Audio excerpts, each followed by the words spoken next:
आजकाल अनेकांना एकाच समस्येने ग्रस्त केलेलं आहे आणि ते म्हणजे फंगल इन्फेक्शन. एकदा ट्रीटमेंट घेतली की काही काळ बरं वाटतं, पण काही दिवसांनी ते पुन्हा डोकं वर काढतं. याला म्हणतात रिकरंट फंगल इन्फेक्शन. तुम्हालाही या फंगल इन्फेक्शनने त्रस्त केलं असेल, वारंवार ट्रीटमेंट घेऊन देखील हे जात नसेल, तर आज आपण त्यामागची कारणं जाणून घेऊया आणि त्यावर काय उपाययोजना करता येईल ते देखील बघूया. यातील पहिलं कारण म्हणजे ट्रीटमेंट पूर्ण न करणं. तुम्ही डॉक्टरांकडे जाता, डॉक्टर तुम्हाला मेडिसिन्स देतात, पण जेव्हा तुम्ही मेडिसिन सुरू करतात तेव्हा काही दिवसांनी तुम्हाला बरं वाटायला लागतं आणि काही काळानंतर पूर्ण त्रास मिटल्यासारखा वाटत असतो. तेव्हा असं वाटू लागतं की आपण आता बरे झालो आहोत, मग आता औषधं बंद करायला काही हरकत नाही. पण इथेच खरी मोठी चूक असते.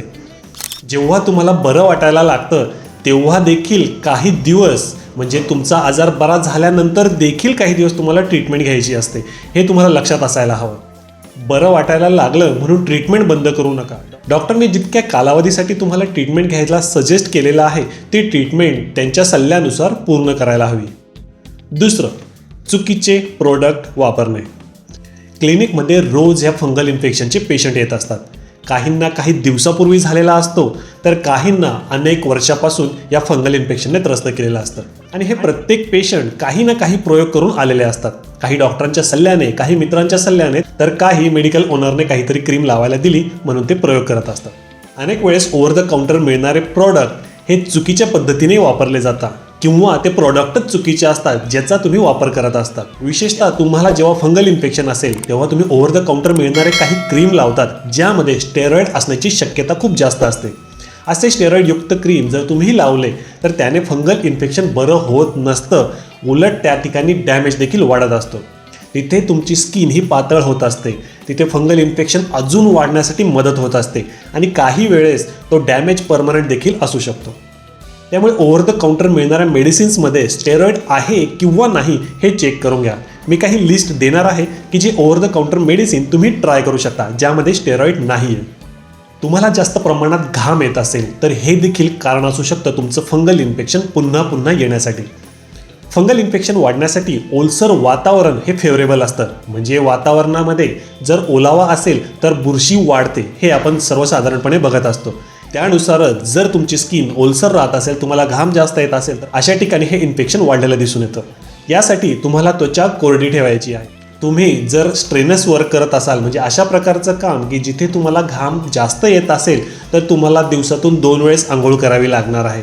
सोबतच तुम्ही डस्टिंग पावडरचा देखील वापर करू शकता. अशा प्रकारे तुम्हाला काही काळजी करावी लागेल जेणेकरून घाम तिथं थांबणार नाही. चुकीच्या कपड्यांची निवड.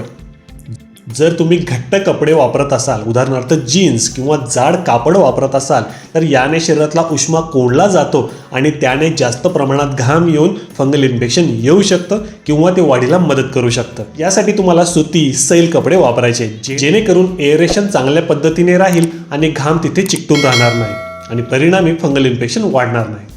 घरात इतरांना कोणाला तरी इन्फेक्शन असणे. घरात असणाऱ्या व्यक्तींना किंवा तुमच्या सोबत असणाऱ्या मित्रमंडळींना, तुम्ही जर हॉस्टेलला राहत असाल तर तुमच्या रूम पार्टनर्समध्ये जर फंगल इन्फेक्शन असेल तर त्याने तुम्हाला फंगल इन्फेक्शन होण्याची शक्यता खूप जास्त असते, कारण की हे पसरणारं इन्फेक्शन असतं. जर तुम्ही एकमेकांचे कपडे वापरले किंवा इतर वस्तू वापरल्या तरी देखील फंगल इन्फेक्शन वाढीला लागत असतं. आणि तुम्हाला जर वारंवार फंगल इन्फेक्शन होत असेल तर या गोष्टीकडे तुम्हाला बारकाईने लक्ष द्यायला हवं.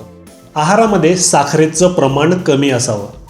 जर तुम्ही गोड जास्त खात असाल आणि तुम्हाला फंगल इन्फेक्शन वारंवार होत असेल तर या गोष्टीकडे देखील तुम्हाला लक्ष द्यायला हवं. तुम्हाला साखरेचं प्रमाण कमी करायचं आहे. फंगल इन्फेक्शन हा काही लपवण्याचा आजार नाही. योग्य पद्धतीने ट्रीटमेंट केली तर हा पूर्णपणे बरा देखील होत असतो.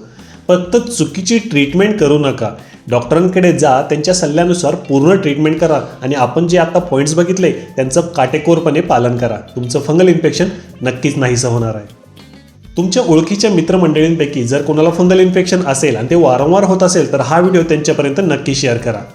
अशाच प्रकारचे व्हिडिओ बघण्यासाठी चॅनलला सबस्क्राईब करायला विसरू नका. आणि फंगल इन्फेक्शनबद्दल तुमच्या काही शंका असतील, काही प्रश्न असतील तर कमेंट सेक्शनमध्ये नक्की टाईप करा.